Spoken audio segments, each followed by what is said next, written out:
Salut à toutes, salut à tous et bienvenue dans l'OM Talking Geneva. Nous sommes très heureux de vous retrouver comme chaque semaine pour parler de notre club, l'Olympique de Marseille. Débrief d'après-match, coup de gueule, analyse, il y aura tout au rendez-vous, vous n'allez à rien rater.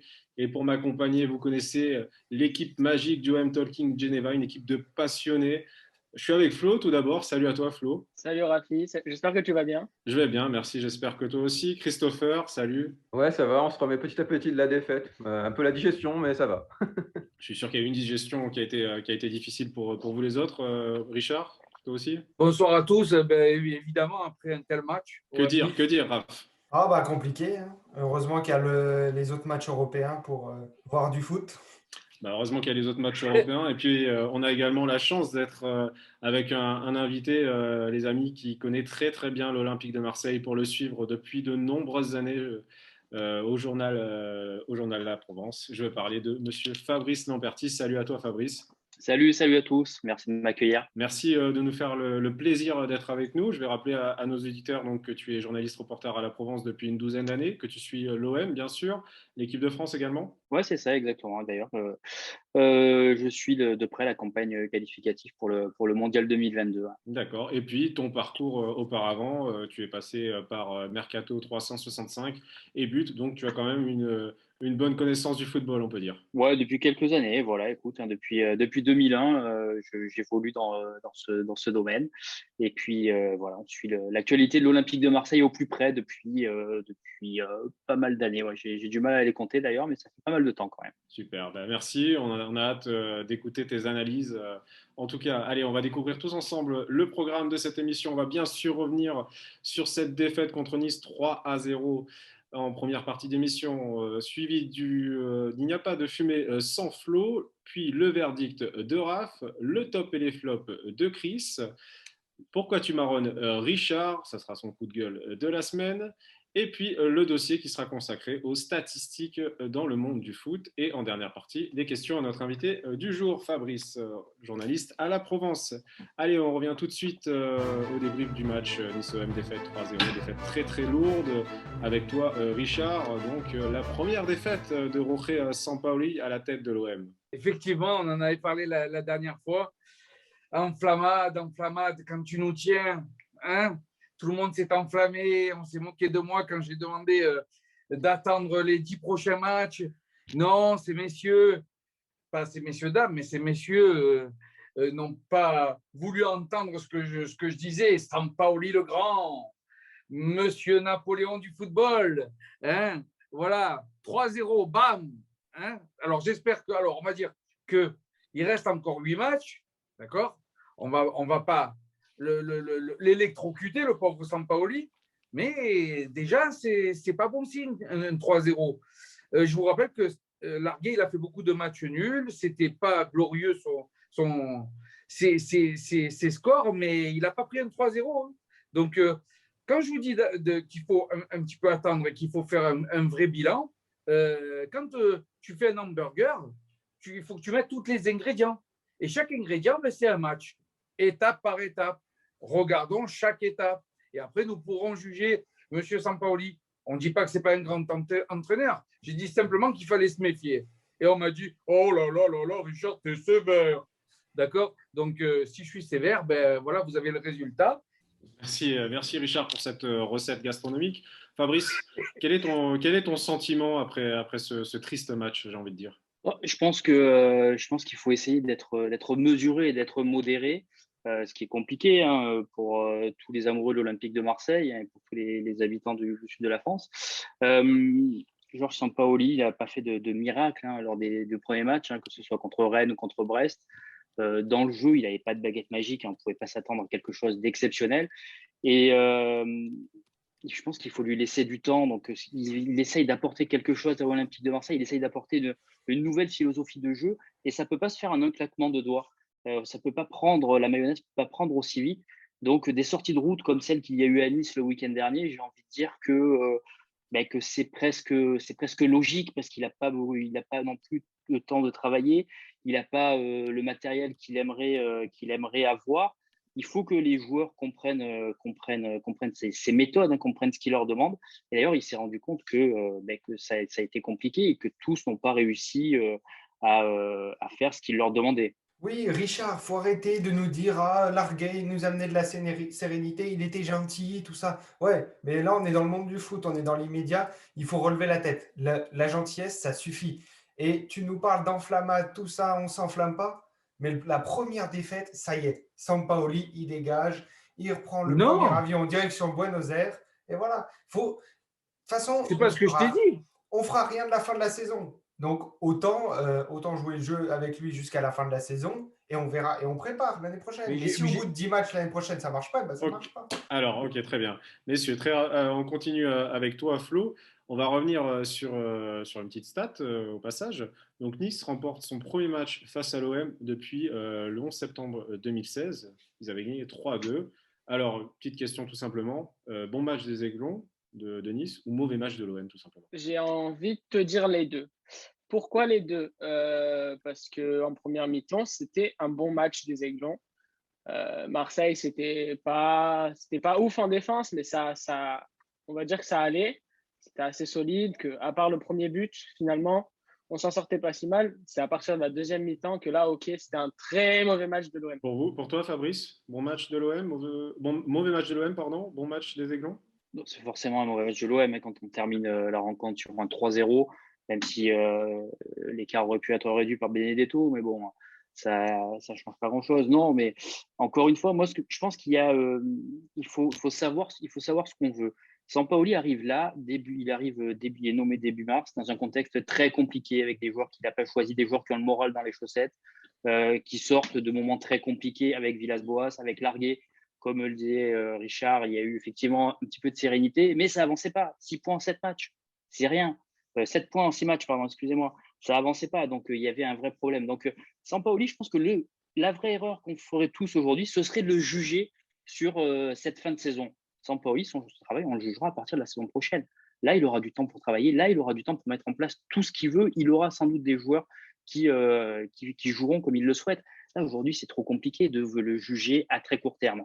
Je pense qu'il faut lui laisser du temps. Et encore une fois, c'est vrai que c'est quelque chose de plutôt rare. C'est un luxe à l'Olympique de Marseille. Ok, alors rapidement, Richard, s'il te plaît. Il y a quand même 10 matchs à venir. On peut quand même, pour te répondre à ce que tu viens de dire, il y a quand même 10 matchs. On peut quand même voir la patte Sampaoli. J'espère que quand même, on va pouvoir déceler une évolution et un impact sur l'équipe. Ne serait-ce que d'un point de vue stratégique, il a quand même gagné 2 matchs. Et là, il perd 3-0, mais il a quand même gagné 2 matchs quand il est arrivé. Donc, moi, je veux le voir sur 10 matchs. Ouais, non, juste, je veux rebondir là-dessus. Donc, effectivement, il aura 10 matchs, comme vient de le dire Richard. Mais il ne faut pas oublier non plus quelque chose de très important. C'est quand même la situation dont il hérite. Tous ces joueurs en fin de contrat, Thauvin, Amavi, Pelé, Germain, tous ces joueurs qui sont seulement prêtés et qui ignorent ce qu'ils vont faire la saison prochaine. Thauvin a reconnu récemment en conférence de presse, ça lui pèse cette situation. Il ne sait pas ce qu'il va faire la saison prochaine. Donc ça pèse forcément sur son moral, ça pèse forcément sur ses performances. Et si ça pèse sur ses performances individuelles, sur les performances individuelles des autres, ça pèse forcément aussi sur le rendu collectif de l'équipe. Alors très bien Fabrice, tu viens de nous donner quelques explications. Sampaoli en avait une autre, Chris. Il trouvait que ses joueurs avaient abandonné sa philosophie en deuxième mi-temps, ce qui aurait pu expliquer cette déroute notamment. Oui, tout à fait. On sait que Sampaoli parle toujours de philosophie. Dans le football, il parle de passion, il parle de connexion avec les supporters, avec la ville. Et pour lui, cette notion de philosophie de jeu est une notion très importante. Et c'est dire, après le match, parce qu'on était tous très curieux de savoir, mais qu'est-ce qu'il en a pensé en fait de ce qui s'est passé. C'était une première surprise, c'est que déjà lui, a pourri la première mi-temps, ça correspondait à peu près à ce qu'il en attendait. Donc voilà. On fera tout à l'heure le top flop, un peu les joueurs par joueur. Et que la deuxième mi-temps, visiblement, c'est surtout ça qui l'a chagriné, c'est surtout ça qui l'a embêté parce qu'il a senti comme un abandon de cette fameuse philosophie. Toi aussi, Fabrice, tu es d'accord sur cette philosophie abandonnée? Oui, philosophie abandonnée. Après, encore une fois, il essaye des choses. Il a essayé Luis Enrique dans le couloir gauche. On a vu que c'était pas l'idée du siècle, pour que Luis Enrique puisse prendre tout le couloir. Après, il faut Pas oublier non plus qu'il est plombé que l'équipe est plombée par des erreurs individuelles terribles. Je pense notamment à cette erreur de Balerdi qui n'en est pas à son coup d'essai. Donc, c'est sûr qu'à partir du moment où il y a des erreurs individuelles qui plombent le collectif, les choses deviennent de plus en plus compliquées. Et ça ne date pas de Sampaoli, on l'avait vu avec Las Boas également. Donc, malheureusement, c'est un mal récurrent cette saison. Ok, alors tu viens de nous faire une passe décisive, Fabrice, tu ne le sais pas. On a bien anticipé. Mais voilà, nous allons avoir un petit duel entre Flo et Raph. Donc, la question, les amis, Luis Enrique ou Balardi, fautif sur le but. Donc, je te propose un duel entre Flo et Raph, le duel des minots, et puis tu vas nous donner ton point de vue juste après. Allez, on commence avec toi, Flo. Alors, tout à l'heure, Fabrice, à l'instant, tu parlais d'une erreur de Balerdi. Alors oui, je suis d'accord, peut-être. Mais est-ce que ça ne serait pas aussi une erreur ce qu'a fait Enrique avant? On peut penser, bien sûr, que la touche qu'il fait en plein axe vers Balerdi, en plus, qui est sur Balerdi d'ailleurs, il a à peine le temps de la contrôler au niveau du torse pour après la contrôler au niveau du pied. Pour moi, c'est OK. Balerdi fait une erreur, certes. Maintenant, l'erreur, elle est aussi avant, et peut-être encore même avant sur pourquoi il a mis en touche le ballon. Enfin, pourquoi il a provoqué cette touche, et ensuite, la touche est mal exécutée pour moi. Je suis désolé. Ok, merci Flo. On va donner la parole à ton adversaire, Raph. Eh ben écoute, déjà, je vais répondre à ton premier argument. À ce moment-là, on est mené 1-0 et donc on pénalise Luis Enrique qui tente de jouer vite. Ensuite, tu nous dis le ballon est sur Balerdi. Donc, l'erreur, elle ne viendrait pas de Luis Enrique. Et dans ce cas-là, il a deux solutions. La première, il balance une patate de forain devant et là, on ne peut rien lui reprocher parce qu'il a été pressé. Ou la deuxième solution, il joue derrière sur Mandanda. Et surtout, comme l'a dit Fabrice, il n'en est pas à son coup d'essai. Alors, Balerdi, c'est peut-être un grand joueur en devenir, mais enfin, cette année, quand même, j'ai envie de dire, il nous a plombé beaucoup de matchs. Et là, à ce moment-là, on est à 1-0. Et ce but-là, pour moi, ça te plombe le reste du match, ça te plombe l'équipe. Donc, pour moi, c'est clairement Balerdi qui est fautif. Alors, on attend bien sûr le verdict de Fabrice. Balardi, Luis Enrique? C'est une responsabilité compliquée qui me revient de trancher entre tout le monde, entre les deux intervenants. Bon, du coup, comme on était à Genève, du coup, je vais dire match nul, forcément. Non, plus sérieusement, c'est toujours compliqué dans ce genre de situation. Rappelez-vous la finale de la Ligue Europa contre l'Atlético Madrid, quand Steve Mandanda fait cette relance plein axe sur Franck Anguissa. Tout le monde tombe sur le pauvre Anguissa, mais Mandanda ne doit pas faire cette relance-là. Donc, je suis d'accord. Luis Enrique ne doit pas faire cette touche, qui après, Balerdi doit faire mieux. Donc, tout le monde est un peu fautif, mais je pense quand même que Luis Enrique a plus de circonstances atténuantes que Balerdi, parce que c'est pas un latéral gauche, parce qu'il n'a pas l'habitude de ce genre de situation, et que c'est comme ça qu'il va grandir aussi si jamais Georges Sampaoli lui confie plus de responsabilités dans ce domaine-là. Ok, merci, super intervention de ta part, Fabrice. On va revenir avec toi, Chris, sur une stat, j'ai envie de te dire, un peu alarmante. Muet à 6 reprises sur 15 matchs, c'est déjà 2 fois plus que sur 2020, 3 fois en 24 matchs. C'est énorme. Oui, tout à fait. Ça prouve bien que effectivement on est à la ramasse cette année et que il y a du boulot. Voilà. Là, il faut vraiment qu'on arrive à essayer de se lancer pour la saison prochaine. C'est une sorte, moi, comme je le prends en fait, depuis que Sampaoli est là, moi je prends ça comme une sorte de pré-saison géante dans lequel il est en train de tout tester. On le voit alors je ne sais pas si c'est que pour comme des sparring partners, je ne sais pas, mais on voit qu'il teste beaucoup de minots. Il y a beaucoup, notamment via certaines rumeurs, comme quoi il voudrait quand même changer beaucoup de joueurs, d'en rajouter, d'en enlever, de faire entrer des minots. Donc là, je me demande s'il n'est pas en train de créer une grosse potion que j'espère magique, en tout cas, pour l'année prochaine et voir ce que ça va donner au final et que vraiment, finalement, notre saison commence en août prochain, quoi. Fabrice, on a souvent parlé à l'OM d'un problème défensif, mais n'y a-t-il pas également un problème offensif avec un manque de réalisme cruel? Oui, mais c'est un problème qui est récurrent, malheureusement. Rappelez-vous tous, vous suivez l'actualité olympique de Marseille en passionné dans les feuilletons relatifs aux grands attaquants. Forcément, ils vous en marquaient à un moment ou à un autre. Donc voilà, donc c'est pas pour rien si l'OM est allé chercher Milik cet hiver. Milik peut un peu cacher les carences des uns et des autres, mais il peut pas non plus tout faire tout seul. Donc voilà, Florian Thauvin n'est pas au niveau qu'il a été en première partie de saison. Dimitri Payet, c'est compliqué. Je pense que c'est pas lui faire offense de dire qu'il était à la ramasse depuis quelque temps. Donc tout ça est compliqué. Et puis voilà, le chantier offensif est toujours le plus compliqué à résoudre pour un entraîneur. Donc Georges Sampaoli essaye de s'y atteler avec ses différents préceptes. Oui, j'ai envie de rebondir sur ce que vient de dire Patrice. Et il a totalement raison. Tu peux mettre. Oui, Fabrice, c'est ce que. Il a. Tu peux mettre n'importe qui. Tu peux mettre Lewandowski ou même Haaland devant. Si tes ailiers ne te font pas de centre, tu n'auras jamais les ballons et tu ne pourras jamais marquer. Donc c'est un problème global. Et il y a ce problème Benedetto qui ne marque pas et qui. Alors l'autre jour il marque mais hors jeu. Mais enfin l'autre jour j'écoutais André-Pierre Gignac dans Top of the Foot. Et il disait mais il a un bon pied gauche et un bon pied droit et il frappe super bien. Et Rami lui demande alors pourquoi il frappe pas quand il décroche pour prendre le ballon. Et donc ça montre aussi un manque de confiance qu'ils ont, les attaquants. Ok, merci à toi, Raph. Allez, on passe à la deuxième partie de cette émission. Il n'y a pas de fumée sans Flo, donc on est avec toi, Flo. On va commencer à parler du fair play financier. Alors oui, je ne sais pas si vous avez vu cette info. Aujourd'hui, c'est tombé qu'il y aurait un petit changement au niveau du fair play financier qui mettrait en place quelque chose de similaire, mais qui serait moins contraignant pour les clubs, notamment, je ne sais pas, par rapport au salaire, tout ça. Mais pour moi, je pense que c'est positif pour l'OM, en tout cas, parce que McCourt, il ne se soucierait pas, il injecterait plus d'argent dans le club sans ça. Enfin, notamment au niveau du salaire, sans se soucier du salaire des joueurs, tout ça. Et ça nous ferait peut-être faire venir des joueurs qui valent 35, 40 millions et qui peuvent nous aider à atteindre un palier supérieur, notamment en Champions League, mais plutôt en Europa League pour le début, quoi. Okay. Fabrice, vous avez suivi cette actualité par rapport au fair play financier? Oui, j'ai vu ça, j'ai vu cette info passer. Effectivement, ça peut être plutôt une bonne nouvelle pour l'Olympique de Marseille. Après, il faut quand même pas perdre de vue un élément qui est fondamental, c'est que l'Olympique de Marseille accumule les déficits saison après saison et qu'il va falloir une nouvelle fois les combler. Donc, est-ce que si Franck McCourt comble les déficits comme il le fait régulièrement, est-ce qu'après, il aura encore la capacité suffisante pour investir derrière dans des joueurs?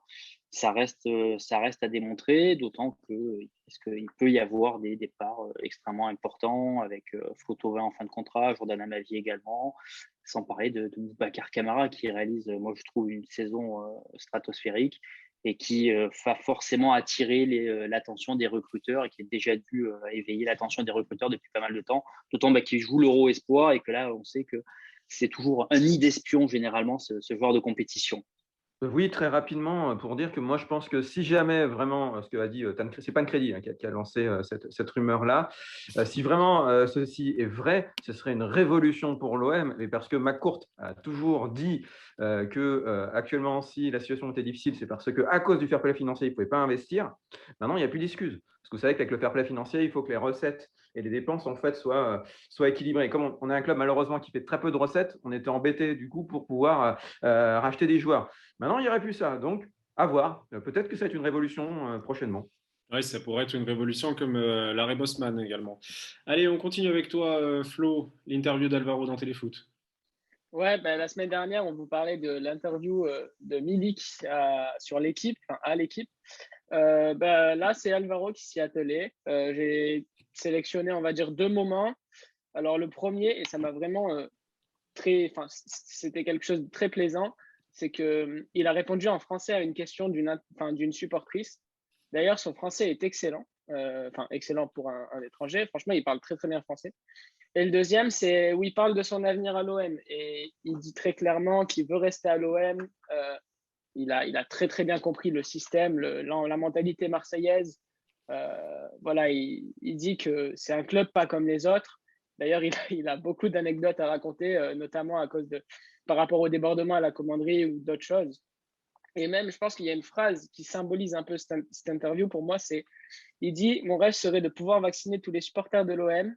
Je ne sais pas comment, mais j'ai envie qu'ils soient de retour au Vélodrome. » Ça montre qu'il aurait un peu plus confiance peut-être avec les supporters qui le poussent derrière lui. Et c'est franchement quelque chose que j'ai beaucoup apprécié. Et on finit avec les infos transferts, pardon. Ouais, là, il y a pas mal d'infos transferts. D'abord, les dirigeants du Bayern, ils seraient prêts à négocier une petite baisse de l'option d'achat pour Cuisance. Voilà. Après, il y a l'OM et Herbel, ils toucheraient environ 140 000 euros grâce au transfert de Simakan à Leipzig. Vous saviez que c'était un club, enfin, ça a été les clubs formateurs de Simakan qui est aujourd'hui à Strasbourg. Et Longoria a aussi récemment affirmé deux choses. Déjà, une, qu'il voulait un gardien pour suppléer Mandanda, pour que l'année prochaine, ça soit un peu un 50-50. Enfin, je l'ai compris comme ça. Et la deuxième, c'est que ça fait à peu près un ou deux mercato qu'il essaye de faire venir Darwin Núñez, l'attaquant de Benfica, pour remplacer certainement Germain, qui est en fin de contrat. Bon, attention quand même aux attaquants de Benfica. On a quand même eu le double maléfique de Mitroglou la dernière fois, quoi. Ok, merci à toi, Flo. Fabrice, tu n'as pas des infos transferts par hasard à nous donner sur l'OM? Non, bien sûr, Darwin Nunez, c'est une piste qu'ils ont suivie l'été dernier quand le joueur était encore en Espagne. Et ils ont vraiment essayé, ils ont vraiment espéré le faire. Hein. Andrés Villas-Boas était fan du joueur. Et puis finalement, par rapport, quand Benfica a fait son offre et a un peu surenchéré sur le joueur, l'OM a forcé, l'OM n'a pas pu suivre. Après, écoute, non, il n'y a rien de très net qui se dessine aujourd'hui. C'est parce que il y a tellement d'inconnus, tellement de zones d'ombre quoi, par rapport à la saison prochaine qui va rester, qui va partir. Quels seront les moyens si les informations concernant le fair play financier se confirment, ça risque aussi de changer la donne. Donc aujourd'hui, c'est un peu prématuré de se lancer là-dedans, même si Pablo Longoria, aidé par David Friot, qui est le nouveau responsable du recrutement, travaille là-dessus. On parle effectivement d'un autre gardien, mais je ne crois pas que Pablo Longoria se soit hasardé à le dire de manière officielle et publique qui cherchait un autre gardien. C'est plus des informations qui filtrent ici ou là que des interventions officielles de Pablo Longoria, qui est toujours très prudent et très mesuré sur ce genre de sujet. Ok, merci Fabrice. Allez, on enchaîne avec toi, Raph. Le verdict de Raph, la troisième partie de cette émission. On va pas se le cacher, c'était quand même un mauvais match. Si tu avais un nom de chanson à nous donner pour caractériser ce match, tu nous dirais quoi? Eh ben, j'aurais dit qu'on me donne l'envie. L'envie de voir ce match parce que c'était. Moi, ça a été une vraie purge devant. C'était aussi passionnant qu'un documentaire animalier à 3 heures du matin sur une certaine chaîne, qu'un nouveau confinement annoncé par Castex ou un cours à l'université le vendredi matin après une soirée la veille. J'aurais bien aimé, pendant cette partie, faire une vraie analyse tactique, mais bon, pour autant, il aurait fallu qu'elle existe, que les joueurs se bougent un petit peu pour qu'on voit un semblant de tactique, et puis qu'à la fin, ça ne ressemble pas à une cour de récréation ou à un derby, le CM2 contre les CM1. Qu'on me donne l'envie, c'est la chanson que tu aurais choisie, Fabrice, aussi, pour commenter ce match? Difficile à dire. Tu me prends un peu à froid là. Franchement, j'ai pas eu le temps de réfléchir à ça. Mais pourquoi pas? Allez, je suis ce que on va dire que tu n'aurais pas choisi Allumer le feu ou Ce soir on vous met le feu. C'est pas une chanson comme ça que tu aurais choisi, en tout cas. Non, ni Je danse le Mia, non. Ni Je danse le Mia. Non, c'est Marseille bébé, Zumba Café non plus, non, rien du tout. On est d'accord. C'était pas du tout la tendance. Ouais. On est d'accord. Bon, Raph, quand même, on va revenir un peu plus sérieusement sur le match. Est-ce qu'il y a quand même un point faible vraiment notable sur ce match? Eh ben, très clairement, moi j'en ai décelé un, c'est le physique. Les joueurs sont, après un quart d'heure, tu as l'impression qu'ils tirent tous la langue. Et donc j'entends beaucoup de consultants qui disent ah, mais c'est normal, il y a le physique, c'est la saison qui a été tronquée, il n'y a pas eu une bonne préparation, on joue tous les 3 jours. Et alors déjà, le fait de jouer tous les 3 jours, bah, ça prouve que tu as un grand club, enfin normalement, parce que tu joues tous les 3 jours, ça veut dire que tu joues potentiellement des Coupes d'Europe et toutes les Coupes nationales. Donc, tu n'es pas trop à même de te plaindre du calendrier surchargé. Et ensuite, j'ai pris l'exemple de l'Angleterre. L'Angleterre, depuis le début de la saison 2020-2021, est repassée à 3 changements, alors que partout dans le monde, on reste à 5 changements. Et pourtant, alors au début, il y a eu un petit creux physique au début de la saison. Mais maintenant, quand on regarde les matchs, que ce soit Leeds ou même plein d'autres équipes, Leicester, Aston Villa, toutes des équipes qui sont censées être un peu moyennes, et le physique, ça tient la route. Ça tient pendant 90 minutes. il y a des attaques, ils pressent, et quand ils perdent le ballon, ils reviennent en défense. Les joueurs qui rentrent, ils sont frais. Donc, moi, je trouve qu'il faut arrêter de ces. Et surtout, il ne faut pas oublier, ils n'ont pas de trêve en hiver. Nous, on a une trêve de 3 semaines, il me semble. Eux, ils ont le Boxing Day où des fois, ils jouent tous les 2 jours. Donc, cette question du physique, pour moi, c'est le gros point faible, mais pas que de l'OM, de la Ligue 1 aussi en général. Gros point faible, pardon, et complètement illogique. Ah, mais totalement. C'est le jour où on me dit que les gens jouent une fois toutes les semaines et ils sont fatigués, bah, j'y comprends plus rien, moi. Tu es d'accord, Fabrice, également, c'est complètement illogique de tout remettre sur le physique? Je comprends tous les arguments qui viennent d'être avancés. Après, je pense que on peut nuancer avec deux choses. En Angleterre, c'est vrai qu'on a surtout tendance à regarder les plus gros clubs et tous ces clubs et même ceux qui sont un peu en deçà des premières places ont quand même des effectifs beaucoup plus fournis que ceux que l'on peut voir en France, Paris Saint-Germain mis à part. Après, pour revenir sur le cas plus précis, l'Olympique de Marseille, je pense qu'il faut prendre en considération, ça explique pas tout et c'est pas une excuse, hein, il ne faut pas se cacher derrière tout ça, mais il y a une vraie différence de méthode entre la méthode Villas-Boas et la méthode Sampaoli. Je m'explique. André Villas-Boas, comme quasiment tous les techniciens portugais, travaille sur la périodisation tactique. Pour faire simple, la périodisation tactique, c'est quoi? C'est du travail, on fait pas vraiment de physique, tout le physique est fait avec ballon. Donc il n'y a pas toutes ces préparations extrêmement intense qu'on peut voir en début de saison où on entend les joueurs qui disent qu'ils ont envie de vomir à la fin des footings. Ils font 3 footings par jour, le premier à 7h du matin à jeun, tout ça. Donc, avec André Villas-Boas, il n'y avait pas ça. Et du coup, on arrive avec Sampaoli qui, lui, revient à quelque chose de une préparation physique plus classique, plus traditionnelle, plus conventionnelle. Et là, les joueurs doivent forcément se réadapter à ça.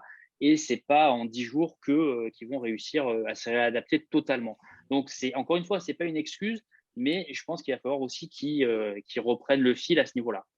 Oui, bah, sur le physique, j'ai aussi envie de parler de début de saison où, après un bon début de saison, bah, on a tout de suite vu une cassure où physiquement ça ne suivait plus. Et ce que j'ai trouvé par contre assez intéressant, c'est un des seuls points qui a été intéressant, c'est la remise en forme de Payet où en fait on avait l'impression que maintenant il passe derrière une feuille de papier. Euh, C'était le seul point positif du match. Ok, merci Raph. Alors, on continue avec toi. On a beaucoup entendu, en fait, il y a une certaine opinion qui se dégage où souvent on nous dit, peu importe qui tu mets à la tête de l'OM, ça ne changera pas. Donc j'ai envie de te poser la question suivante. Est-ce qu'au final, l'OM est-il entraînable? Ton verdict, s'il te plaît. Alors pour moi, non, pas du tout. L'OM est inentraînable pour cette fin de saison. Les joueurs, bah, c'est tout simplement comme le PSG au Final 8. Tourelle, s'il est resté, c'est parce que bah, les joueurs ont dit, bon allez, on se bouge parce qu'il y a la Champions League au bout. Là, les joueurs, bah, on voit Payet, bah, il a de moins en moins de coups d'éclat parce que peut-être physiquement il est moins là, mais enfin c'est grave quand même que Payet ne soit pas ton créateur.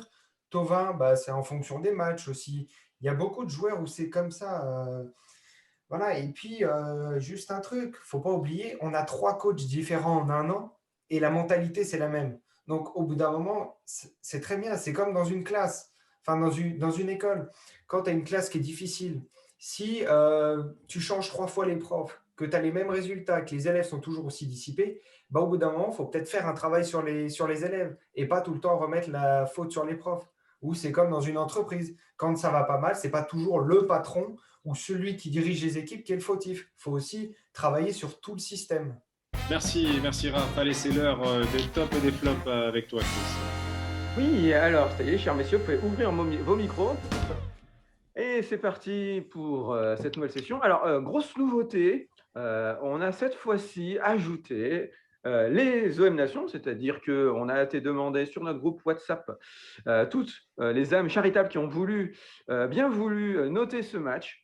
Alors voilà, ils n'ont pas été de main morte, hein. Ça c'est certain.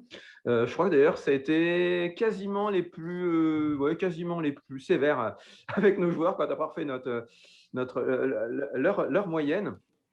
Donc je remercierai jamais assez tous ceux qui ont participé. Et du coup, ils sont donc dans la note globale, comme en fait si c'était un chroniqueur de plus. Voilà, donc du coup, ils vont influencer nos top flops dorénavant.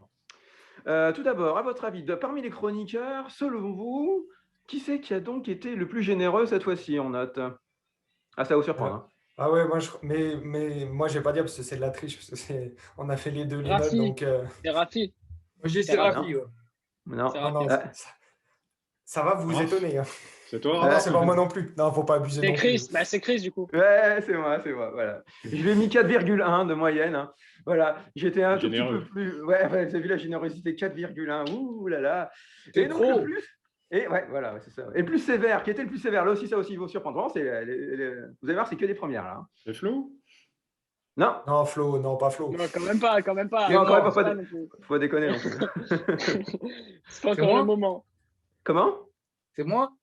Non, c'est pas toi qui étais le plus méchant. Bah, il en reste un, de toute façon. Donc. Eh ouais, Ben, bon. Rafi a dit, est-ce qu'on pourrait mettre des notes négatives? C'est lui. Voilà, c'est bon. Ouais, bah. 3,3 de moyenne, les joueurs, Rafi, voilà. T'as pas été très Oui, fort. oui, j'ai eu du mal à voir quand le match a commencé. Donc, bon, à partir de là. Il était énervé. Donc, voilà. Et puis donc, on a mis une moyenne de 3,6 sur l'ensemble des joueurs. Donc, c'est pour vous dire à quel point on n'a pas beaucoup aimé le match, à quel point je crois que ce soit les hommes nations, les membres et nous-mêmes, on n'a pas trop aimé ce qu'on a vu. Bon, on va quand même essayer de dégager un top et un flop. Alors, je propose qu'on va commencer pour une fois par le top. D'habitude, on faisait toujours flop et top, mais là, honnêtement, il n'y a tellement pas grand-chose à dire sur le top parce que dans le top, le niveau de la moyenne du top. Hein. Bah, Alors, moi, je trouve que la pelouse a été bonne l'autre jour. Alors, justement, Fabrice, toi, qui c'est que tu mettrais comme numéro 1 de ton top toi? Si tu enverrais un top, tu verrais qui, toi? C'est compliqué vu la prestation collective catastrophique. Mais si je devais en sortir un, je sortirais Irola. Eh ben voilà. Voilà, on a mis 4,2. Ah bon, on Il peut est être numéro d'accord un. voilà des fois. Voilà, mais oui, mais bien sûr, mais tant mieux, tant mieux. On va essayer de trouver. On est en Suisse, hein, vous savez, nous, on cherche toujours le juste milieu. Voilà. La neutralité. D'accord. Oui, voilà, c'est ça. Et deuxième de ton top, tu mettrais qui, toi? Là, c'est dur, hein, mais allez, je mettrai Thauvin. Les Thauvin. moins mauvais. Les moins mauvais. Ouais, Thauvin, je dirais. Thauvin, nous, on lui a mis 3,8. Alors, malheureusement, de justesse, hein, j'ai essayé de le sauver, d'ailleurs, moi, pour la petite histoire, mais non. Voilà, il y a par exemple Richard qui l'a massacré avec un 2. Bon, voilà. Malheureusement, on n'a pas réussi à le Je ne le mettre. supporte plus. Je le supporte plus. Ouais, parce que je crois qu'on a compris. Il est insupportable. Oui, on va en entendre parler juste dans la partie d'après, Richard. T'inquiète pas. Ça va pas te lâcher sur ton Thauvin préféré. Exactement. Nous, on a mis Gay avec 4,1. C'est vrai qu'il a fait un match. C'était peut-être celui qui était le moins affreux, quoi. Effectivement aussi, quoi. Et est-ce que tu en aurais un autre, toi, Fabrice, tu aurais vu qui aurait un peu surnagé? Non, franchement, c'est compliqué. Après, peut-être il en prend 3, c'est dur, mais le pauvre Mandanda, quand même, il essaye. Il a essayé, il fait des arrêts. Je pense notamment au troisième but où il n'est vraiment pas aidé par sa défense. Le deuxième aussi, l'erreur de Balerdi. Ouais, donc peut-être Mandanda, s'il y en avait un à sauver encore, mais limite, très limite, quoi. Nous, Mandanda, il a fini 4e. Voilà, donc au pied du podium, effectivement, il n'est pas loin. Nous, c'est Alvaro. Voilà, on a mis 4 au final. Moi, notamment, je l'ai mis un 6 parce que j'ai trouvé que. Non, je l'ai mis un. Non, moi, je l'ai mis 4 aussi. Donc, voilà. Non, c'est Raph qui l'avait mis 5. Voilà. Bon. Mais voilà, ça pour dire qu'il il y a quand même notre soldat qui est toujours quand même pas trop mal. Et passons maintenant au flop. Voilà, là, c'est là où il y a peut-être plus à discuter. Donc, voilà, je te rends de nouveau la parole, Fabrice. Qui c'est que toi, tu verrais dans le plus gros flop du match? Sachant que nous, alors, attention, nous, on a noté que les joueurs qui ont joué, ça a donné aussi un indice, à minimum 45 minutes. Ah, mais c'est compliqué parce qu'il y en a tellement, qu'on peut enfoncer sur ce match-là. Mais j'ai envie de dire quand même, pour Le pire du l'ensemble pire. de son œuvre, depuis qu'il joue, ou depuis qu'il essaye de jouer, de nous faire croire qu'il joue, j'ai envie quand même de nommer Olivier Ncham. Encore sorti à la mi-temps, encore une prestation en dessous de tout, quoi, hein, comme à Lille, comme sur tout ce qu'il a fait jusqu'à présent. Donc, pour moi, c'est vraiment Olivier Ncham parce que, à part sa bonne entrée en jeu contre Auxerre, contre les remplaçants d'Auxerre en Coupe de France, pour l'instant, il n'y a rien à en tirer. Bah, c'est ça. Nous, on lui a mis 1,9. Je ne sais même pas si on va réussir à faire pire. Parce que quand même, vous imaginez, comme il y a quand même 6 notes. Quoi. Si on concatène 6 notes et d'arriver une moyenne d'1,9, c'est quand même terrible. Quoi. Bon, et le deuxième flop, qu'est-ce que toi, tu verrais? Balerdi, juste derrière, pour son erreur terrible. Bon, c'est dur avec lui parce qu'il avait été plutôt en vue lors des 2 matchs précédents contre Rennes et Brest. Mais Ouais. là, je trouve qu'il a coûté trop cher à l'Olympique de Marseille et du coup, je mettrais Balerdi derrière. D'accord. Alors chez nous, il y a Richard et Flo qui l'ont sauvé. Voilà. Donc, du coup, effectivement, il n'est pas dans notre flop. Nous, notre flop numéro 2, c'est Enrique. Voilà. À cause, justement, je pense que ça peut-être justement, quand il y a eu tout à l'heure la bataille des minots, peut-être que finalement, dans l'ensemble en fait, des chroniqueurs et d'OM Nation, finalement, ce qui nous a peut-être plus marqué, c'était cette fameuse touche dans l'axe. Mais qui effectivement, comme tu as dit à juste titre, il n'était pas à sa place, quoi. Donc en même temps, on peut peut-être lui pardonner. Et enfin, le dernier flop, est-ce que tu en enverrais un autre? Pour moi, le dernier, si je devais en choisir un, ce serait Payet, qui continue à aligner des prestations toutes plus inquiétantes les unes que les autres, quoi, même si il se cache derrière une feuille de papier à cigarette. Je ne sais plus qui vient de dire ça, mais c'est pas suffisant pour qu'il retrouve sa forme et puis surtout pour qu'il retrouve l'impact qu'il doit avoir sur cette équipe-là. Nous, c'est pareil. Aussi, voilà. C'est le numéro 3 chez nous, Payet. Note terrible de 2,7. Voilà, donc bon, difficile à sauver aussi celui-là. Hein. Et je pense que 2,7, c'est le nombre de kilomètres parcourus par Sampaoli pendant le match face à Nice. Il a dû en C'est très faire plus possible. quand même. Hein. Il a dû en faire Bravo, plus. Raph. C'est très possible. Bon, et voilà, Rafi, je te rends l'antenne.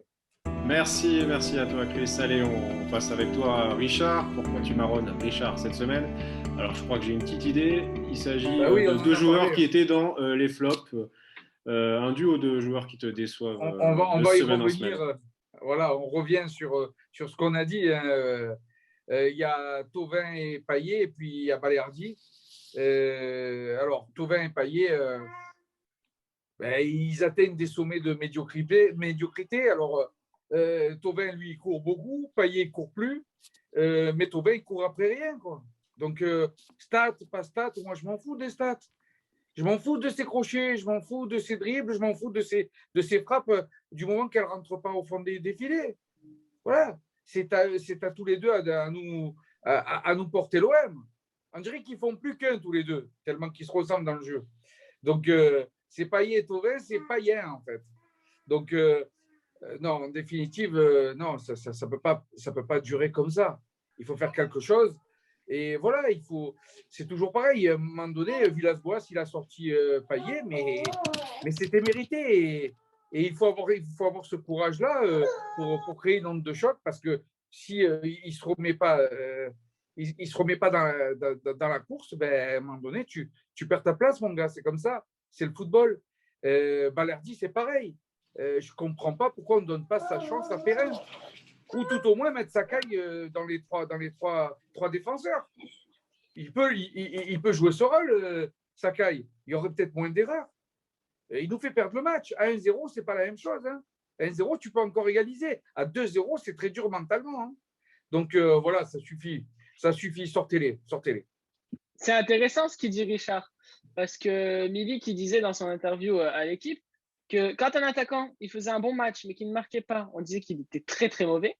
Mais quand il marquait et qu'il était vraiment très mauvais, que c'est juste un tir, un but, on disait qu'il était très très bon et que c'était le meilleur joueur du match. Alors bon, il faut quand même relativiser. Thauvin, il a apporté, il n'a pas marqué, certes, il a quand même essayé de faire 2-3 tirs, de combiner avec Milik, surtout en première période. Je trouve quand même que c'est un peu dur. Je pense surtout qu'on en attend trop de Thauvin. C'est-à-dire qu'il revient quand même d'une année blanche. Il ne faisait rien. Au début de saison, il était quand même assez, on va dire, il nous portait. Et certes, il a une baisse, il a une méforme, il faut le dire. Et puis, comme disait Fabrice tout à l'heure, c'est aussi le fait qu'il ne sait pas comment va se passer son futur. Et forcément, ça ne donne pas envie de jouer. Tu es un professionnel ou tu ne l'es pas. Ou tu es un professionnel et tu agis en conséquence d'être un professionnel. Il y a d'autres grands joueurs qui ont été blessés, qui sont revenus. Et quand ils sont revenus, ils ont fait le taf. C'est tout. Si tu n'es pas un grand joueur, ben alors va jouer à Ma question, Richard, ou alors est-ce que Thauvin, c'est un grand joueur? Ben non, il prouve que non. Il prouve que non. Alors, ce que je vous propose, c'est qu'on va écouter l'avis de Fabrice sur ce débat.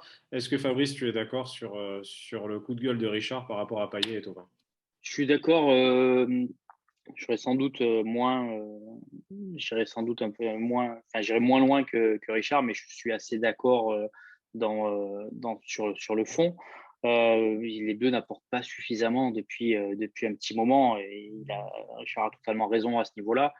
Payet, il fait quelques petits coups de patte de temps en temps, mais c'est pas suffisant. On attend plus de lui. Ça va être le maître à jouer de cette équipe. Ça va être celui qui donne le tempo, celui qui fait des différences, celui qui envoie les autres vers le but. Et là, il en fait clairement pas assez. Donc, c'est un vrai problème. Il y a une vraie interrogation autour de Payet.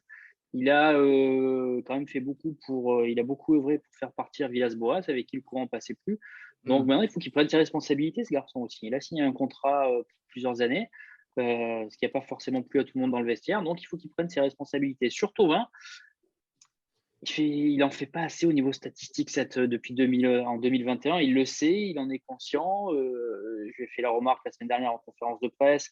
Et il l'a reconnu, il a marqué 2 buts, il fait une passe décisive. Quand on est Florian Thauvin, quand on est l'un des plus gros salaires de l'effectif, quand on est champion du monde en titre, même si il était remplaçant, eh bien on doit faire plus, on doit porter cette équipe, on doit marquer, faire des passes décisives. Et aujourd'hui, en 2021, il ne le fait pas. Donc lui aussi peut avoir des circonstances atténuantes, mais on ne peut pas non plus tout le temps se cacher derrière son petit doigt. Il va falloir que Florian Thauvin en fasse plus en cette fin de saison pour porter l'Olympique de Marseille à un rang qui est acceptable, par rapport à son histoire, par rapport à son palmarès, par rapport à son budget, par rapport à tout ça. Merci Fabrice. Alors tu nous as parlé des statistiques. Justement, on y vient dans le dossier de la semaine qui est consacré aux statistiques dans le monde du foot. Alors, on va juste en introduction rappeler une petite déclaration de Pablo Longoria, notre cher président, donc qui a toujours des critères très précis. Et puis là, il nous parle de stats, Pablo. Donc, il nous dit, il y a tellement de stats aujourd'hui dans le foot qu'il faut savoir les analyser, les canaliser pour les intérioriser pour le produit, pour le club. Nous travaillons avec des métriques physiques très particulières, des métriques techniques adaptées à Jorge Sampaoli. Mais il y a un facteur de sensibilité, des choses que les stats ne donnent pas, et c'est là que le talent individuel entre en jeu. Ce composant de feeling existe aussi car il est compliqué de prendre des décisions sur des personnes par les stats. Alors, Richard, je viens directement vers toi. Est-ce que tu penses que les stats pourraient tuer le foot et son émotion, ainsi que le sacrifice de certains types de joueurs qu'on ne reverrait plus demain? Non, les statistiques, c'est des chiffres. C'est pas de l'émotion, c'est pas du suspense, c'est pas tout ce qu'on aime dans le football. Il peut ne rien se passer dans un match. Et je vais vous donner 2 exemples que j'ai relevés tout à l'heure. Et puis d'un coup, y avoir une émotion extraordinaire et incroyable. Ce qui est arrivé, par exemple, une année lors d'une finale entre le Bayern de Munich et Manchester. Vous me direz l'année où ça s'est passé parce que je ne l'ai plus en tête. Le Bayern menait 1-0. Et on était dans les arrêts de jeu entre la 91e et 94e. Manchester marque 2 buts et devient champion d'Europe. Et c'était un truc de fou. Et il ne se passe rien. Il ne se passe rien tout le match. Le Bayern marque en début de match et après, voilà. Ce n'est pas les statistiques qui amènent l'émotion et qui amènent la beauté du football. La beauté du football, c'est le suspense que ça représente et les gestes qu'on peut y retrouver. Voilà. Zidane aussi, en Coupe du Monde 98, il n'a pas des stats extraordinaires. Il se fait sortir, donc il ne joue pas 2 matchs, ça lui enlève encore des stats, et puis il arrive en finale, il fait la chose la plus extraordinaire qu'on attendait de lui, il marque 2 buts de la tête, et il te fout droit le Brésil en à peine une mi-temps. Donc voilà, les statistiques, ça aide sur certains éléments de manière individuelle, joueur par joueur, pour voir où ils en sont. Notamment aussi sur les grands joueurs, ça permet de faire du buzz parfois, de parler des stats de Messi, de parler de Ronaldo. Mais là où on va avoir l'émotion, c'est pas quand on parle de stats, c'est quand on parle d'événements extraordinaires qui se sont déroulés lors d'un match. Donc, ça ne tuera jamais le football. Merci Richard. Alors pour répondre à ta question, Richard, saison, je crois, 98-99, victoire de Manchester 2-1 dans les arrêts de jeu. C'était au Camp Nou avec un but de Solskjaer et Teddy Sheringham. De mémoire, je ne suis pas sûr. Exactement, oui, c'est ça, c'est ça. Mais je crois que c'est ça. Allez, Raph, on passe à toi. On va parler d'un petit club danois, enfin un petit club assez connu au Danemark, Midtjylland, qui a un certain modèle et beaucoup de références niveau statistique, data. Et on pourrait supposer que Pablo Longoria souhaiterait peut-être appliquer cette méthode de travail. Eh ben, c'est simple, le FC Midtjylland. En 2014, il faut savoir, ce club-là est au bord est enlisé dans des crises financières. Et deux hommes arrivent au club. Donc, il y a Matthew Benham, qui est un businessman britannique et qui travaille notamment dans les statistiques et les algorithmes. Et il s'est posé la question comment fusionner tout ça aussi avec le foot. Et il avait aussi acheté avant le club de Brentford en 2009, donc qu'il l'avait acheté à l'époque, ils étaient en 3e division anglaise et il les a ramenés aux portes de la Première Ligue. Et il n'a pas fait ça tout seul, il a été convaincu par Rasmus Ankersen, qui est un ancien joueur professionnel du club. Et donc, après avoir échangé, les deux se sont fixés comme ils avaient une idée commune qui était de changer un peu le foot, du moins tout d'abord de le faire dans un petit club danois pour voir si ça marchait et ensuite peut-être pourquoi pas l'exporter. Et donc l'idée, ce serait un foot différent, géré par les chiffres plutôt que l'émotion. Donc là, on est très loin de Richard, on n'est plus dans le même domaine. Et ils ont quelque chose qui est simple, c'est l'objectif, c'est objectiviser. Pourquoi ? Parce que les stats, ça permet quand même de montrer si un joueur est efficace ou pas. Et donc, en ayant cette vision, ils vont créer une nouvelle vision du foot, plus celle basée sur l'émotion. Ah, ce joueur-là, il est bon dans tel match. Dire, ah non, alors celui-là, il est quand même assez régulier. Et quelque chose qui est très important pour savoir, ils sont assez bons dans le coaching, notamment. Pourquoi ? Parce qu'à la mi-temps, l'équipe technique a déjà reçu un bulletin d'analyse complet, statistique, et d'analyser, par exemple, du côté gauche, nos attaques, elles passent plus souvent. Du côté droit, si notre joueur prend la profondeur, il y a plus de chances que ça fasse but. Donc, il y a vraiment un très gros panel d'analyses statistiques qui sont de plus en plus difficiles à analyser aujourd'hui. Et là où ce club amène une réelle révolution dans le monde du foot, tout d'abord, ils sont aux antipodes de la vision basique d'un recruteur. Un recruteur, il va aller voir une fois un joueur, on va lui avoir parlé d'un joueur, ah celui-là il est pas mal, tu devrais aller le voir. Il va aller voir le gamin et le gamin il peut se blesser pendant le match et dire ouais, non, je ne le prends pas. Alors que là, ils vont regarder plusieurs fois des matchs en vidéo, trouver des astuces pour les voir. Et quelque chose qui est assez drôle, c'est qu'ils consultent les forums de supporters. Et ça, c'est quelque chose qui est assez drôle parce qu'ils ont cette vision, donc ils l'ont clairement assumé. Si 1000 fans dans un forum ont chacun vu jouer 50 fois un joueur et qu'ils décrivent tous une constante dans ce joueur, c'est que c'est probablement correct. Donc, plutôt que de voir une seule fois, ils se basent sur le ressenti des supporters. Et donc, c'est vraiment une vision qui est totalement nouvelle, parce qu'avant, les recruteurs, c'était les supporters, oui, c'est le père d'un gamin qui veut justifier que son fils est bon. Alors que là, il y a tous les supporters qui disent lui, il est quand même assez pro, tout ça. Donc, c'est une véritable révolution. Et c'est là où Longoria veut peut-être amener l'OM dans un nouveau modèle de foot. Pourquoi pas ? Parce que quand ce projet s'est lancé, le club était en crise financière. L'OM aussi.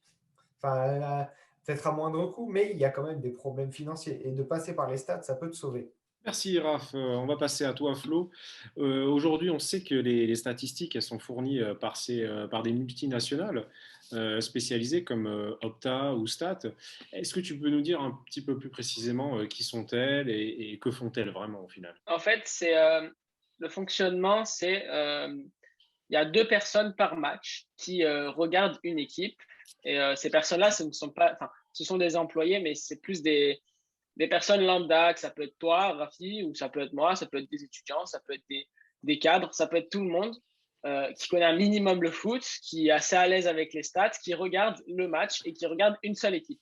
Et pendant tout le match, et après, il donne un rapport au niveau de, je sais pas, moi, par exemple, Thauvin a touché tant de ballons, il en a raté tant, il en a réussi, il a fait tant de passes ratées, tant de passes réussies. C'est une personne qui regarde le match, qui regarde l'équipe. Alors certes, c'est pas très plaisant pour nous de regarder un match si on fait ça. Mais ça permet, comme le dit Raph tout à l'heure, comme a dit Raph tout à l'heure, ça permet de voir s'il y a régularité ou pas. Et en fait, ils font ça sur plusieurs choses. Ça permet aussi plusieurs choses. Ils font ça sur, comme je l'ai dit, les passes, les tirs, la possession de balle, tout ça. On connaît ces stats-là. Mais tout ça amène aussi vers des expected goals, des expected points. Et en fait, c'est ces sites-là, StatPerform et Opta, qui gèrent tout ça.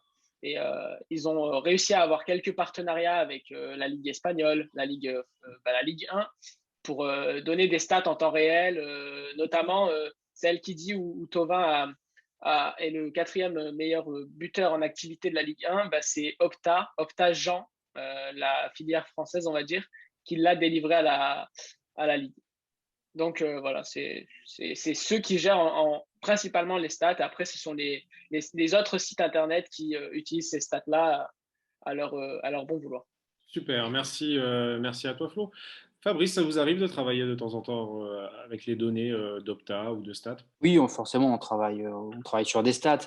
Après, on a de plus en plus. Après, la question, c'est qu'est-ce qu'on veut faire dire à la stat? Souvent, on peut lui faire dire un peu ce qu'on veut. J'ai envie de prendre un exemple sur le match contre Rennes. Florian Thauvin, par exemple, se retrouve un poste inhabituel de milieu relayeur. Tout le monde se dit « Ah oui, qu'est-ce qu'il a fait? Il a fait un bon match ou pas ?»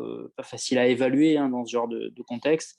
Et puis finalement, on se rend compte après qu'il y a une stat qui sort que c'est le joueur de l'OM qui a couru le plus de kilomètres avec 12 kilomètres. Alors, est-ce que ça veut dire qu'il a fait un bon match parce qu'il a couru beaucoup de kilomètres? Je ne sais pas, j'ai un doute. Mais c'est sûr que que les stats prennent de plus en plus d'importance. Mais j'ai envie de dire que les données prennent de plus en plus d'importance, les fameuses data que tout le monde évoque à l'heure actuelle. Mais ce n'est pas parce que toutes ces datas prennent beaucoup d'importance qu'elles vont être déterminantes à tous les niveaux. Je pense qu'elles peuvent l'être sur certains points. Par exemple, il y a tout au niveau médical, par exemple, l'Olympique de Marseille a une chambre spéciale. Le joueur rentre dans la chambre et là, grâce à différents appareils, ils arrivent à mesurer son niveau de fatigue, savoir où est-ce qu'il en est, s'il peut risquer une blessure particulière à tel endroit, pourquoi, comment. Donc ça, je pense que c'est quelque chose d'important sur lesquels les techniciens s'appuient de plus en plus.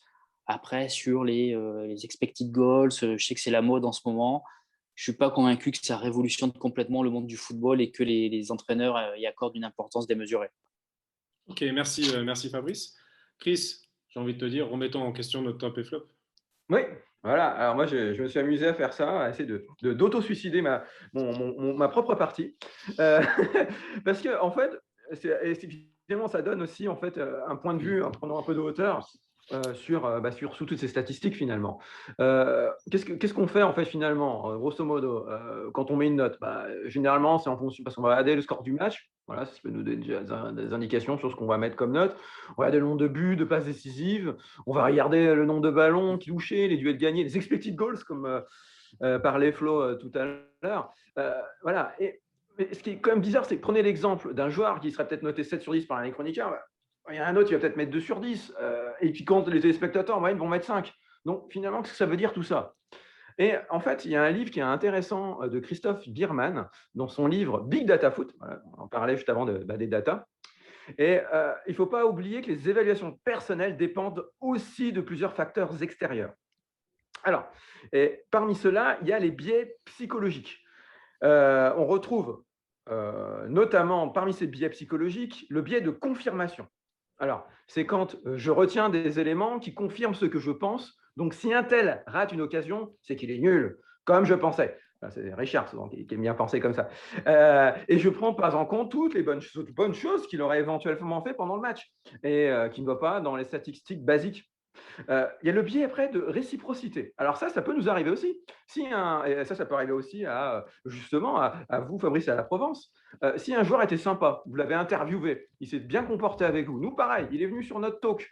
Pareil, quand on va le noter, on va avoir envie peut-être, même inconsciemment, de lui mettre en fait une meilleure note qu'aux autres. Et enfin, il y a un autre biais que Christophe Biermann a aussi identifié, c'est le biais du résultat. C'est-à-dire, on prend le résultat comme point de départ et non la prestation générale. C'est-à-dire, grosso modo, on va se baser que sur s'il y a 4-0, ils auront tous 10. Et s'ils ont perdu 2-1, on va mettre peut-être 3 ou 4. Alors finalement, ils ont fait un super match. Et enfin, il y a le dernier biais, c'est le biais de conformité. C'est-à-dire que tout le monde autour de moi l'a trouvé bon. Donc, il a forcément été. Donc, ça veut dire qu'il a été forcément bon. Et c'est pareil avec les mauvais. On voit en plus avec Twitter et tous les réseaux sociaux, c'est vraiment des biais qui ont tendance en plus à s'intensifier. Ok, merci Chris. On passe à la dernière partie de cette émission, les questions pour notre invité du jour, Fabrice. On commence avec toi, Raph, s'il te plaît, ta question pour Fabrice. Moi, elle est toute simple. Qui est ton favori pour l'Euro 2021? Compliqué à dire à l'heure actuelle pour plusieurs raisons. Et la principale, en fait, c'est que cet euro sur 12 pays différents, 12 villes, 12 pays différents, on ne sait pas si vraiment la formule va être maintenue. Logiquement, l'UEFA devrait se prononcer sur ça au début du mois d'avril. Donc là, on devrait y voir plus clair. Après, puisqu'il faut se mouiller, je suis toujours nul au jeu des petits jeux des pronostics, je te l'avoue d'entrée. Je pense que l'équipe de France de Deschamps sera pas loin, mais qu'il faudra aussi se méfier de l'Angleterre. Je vois bien l'Angleterre aussi. Ok, merci. Richard, on continue avec toi.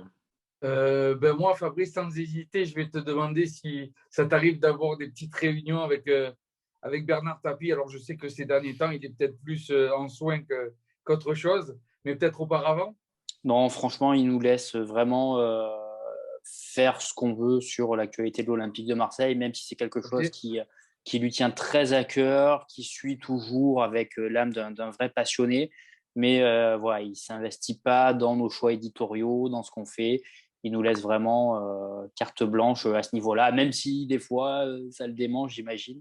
Mais non, et puis c'est vrai qu'avec la période actuelle, forcément, il n'est pas très souvent à Marseille. On enchaîne avec toi, Flo. Moi, je voulais savoir, tu sais, dans notre groupe WhatsApp, l'OM Nation Genève, on dit oui, il faut faire une saison blanche, mais j'ai une question. Est-ce pour toi, quelle serait la place idéale en championnat pour l'OM? Maintenant, si on prend la saison maintenant? Oui, par rapport à la saison prochaine aussi. Ouais, j'entends tout. Moi, je pense qu'il faut que l'OM termine le plus haut possible. Bon, les 4 premières places, c'est évidemment exclu, même si certains rêveurs du côté de la commanderie pensaient qu'ils allaient gagner tous les matchs après Rennes et Brest. Ils se voyaient faire un carton plein jusqu'à la fin de la saison. Moi, je pense qu'il faut se battre pour cette 5e place parce que l'ADN de l'OM, c'est aussi la Coupe d'Europe. Les supporters adorent ça, même si c'est que la Ligue Europa Conférence, cette nouvelle épreuve qui va avoir le jour la saison prochaine. Après, on ne sait jamais, si jamais une équipe gagne la Coupe de France et est déjà qualifiée, peut-être que ce sera la Ligue Europa direct. Donc, pour moi, il faut tout faire pour se battre, terminer le plus haut possible et essayer de jouer la Coupe d'Europe l'année prochaine, même si c'est vrai, ce sera compliqué avec des matchs en milieu de semaine, le jeudi. Et on ne sait pas si l'OM aura un effectif taillé pour mener de front ces deux compétitions. Mais pour moi, l'OM, s'il a la possibilité de décrocher la Coupe d'Europe, il ne doit pas s'en priver, loin s'en faut. Parce qu'encore une fois, la Coupe d'Europe, c'est l'ADN de l'Olympique de Marseille. Allez, Christopher. Oui, moi, c'est un peu une question un peu plus personnelle. Je voulais simplement savoir quelle était la place du football dans ta vie. Est-ce que tu es comme Longoria, passer des nuits à regarder des matchs en Amérique du Sud ou je ne sais pas, ou est-ce que toi, c'est juste ton travail et puis après, quand tu rentres le soir, tu passes à autre chose? Non, tu sais, ce métier-là, on le fait parce qu'on est passionné. C'est pas comme si, c'est pas un métier lambda, j'ai envie de dire. Donc voilà, donc c'est quelque chose qui est extrêmement prenant. Dès que le matin tu te réveilles, tu regardes, tu allumes les réseaux sociaux, les messages qui ont pu tomber, jusqu'au soir quand tu te couches. En fait, c'est un processus permanent. Après, je pense qu'il y en a qui sont encore plus extrémistes que moi. Voilà, Pablo Longoria qui passe son temps à regarder des matchs tout le temps. Non, moi j'essaie d'avoir une vie de famille quand même à côté, même si c'est pas simple avec les différents déplacements et différents matchs à droite à gauche. Mais voilà, ça reste une passion et voilà, on essaye de. Et puis, quand même, travailler au quotidien sur l'Olympique de Marseille, c'est quand même quelque chose qui est très prenant. Qui peut être usant par moment, on l'a vu en janvier-février avec tout ce qui s'est passé. Pour être totalement honnête avec vous, on a fini avec mes collègues là, de la rubrique OM à la Provence. À un moment, on était usés, on était sur les rotules. parce qu'à chaque jour, il y avait un nouvel événement, un événement en chassait l'autre, avec des prises de décision très importantes. Donc voilà, mais la passion est toujours là et voilà, à mon avis, c'est pas un métier que tu peux faire si tu n'es pas passionné. Si tu fais juste ton boulot et que le soir, tu rentres chez toi, tu coupes tout, c'est pas possible. Ok, alors moi je vais continuer avec ma question et puis on conclura cette émission. On entend souvent les joueurs dire que être à l'OM c'est vraiment un club à part, que quand tu es à Marseille, c'est pas comme si tu étais dans un autre club. Donc justement, tu nous as parlé un peu de cette pression populaire, j'ai envie de dire. Mais j'ai envie de te dire, être journaliste à l'OM, c'est pas comme si tu étais journaliste dans un autre club de Ligue 1, par exemple, sans vouloir les rabaisser. C'est vraiment quelque chose vraiment de différent, même de suivre l'actualité du club à Marseille. Ouais, c'est différent. Enfin, moi, j'en parle souvent avec des personnes de mon entourage, d'autres journalistes, des fois des agents de joueurs, tout ça. Des fois, enfin, sans dénigrer qui que ce soit, mais des fois, je me dis, ouah, si je devais aller faire un Dijon-Reims, il faudrait que j'ai la foi, quoi, quand même.